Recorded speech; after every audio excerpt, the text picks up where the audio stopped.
Üstünge берші, брат. Брат, üstünge берші, брат. Пожалуйста, можно 100 тенге, апай? Апай, 100 тенге можно, апай, пожалуйста, апай.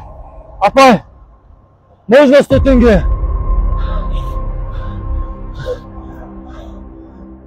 Мә, құрбым, сол Альфонс Ерболдан құтылып бар ғой, екеуміз жан құрбы болып кеткендейін, өте қуаныштымын шынымды айтсам. Ол бейшара қазір қайда жүр екен? Ол Альфонс 5 жылға сотталып кетті, шүкір, одан да құтылдық. Ербол? Ербол? Айнұр, Мира. Мә, Құдайдың бар екеніне көзім жетті. Жазаңды алған екенсің, сол керек саған.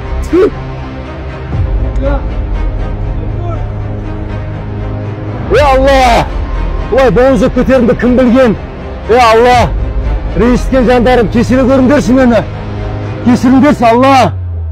Құрметті достар, құрметті ағайындар, бұл видеодан сіздерге не бергіміз келді? Қазіргі таңда қоғамда Альфонс еркектер өте көп. Яғни қатындардың, әйелдердің, қыздардың ақшасымен күн көріп атқан. Достар, осы видеоны көріп, сондай жандар сабақ алсын деген мақсатта біз осындай видеоролик жасадық. Достар, ағайындар, біреудің ақшасы сіздерге құт болмайды.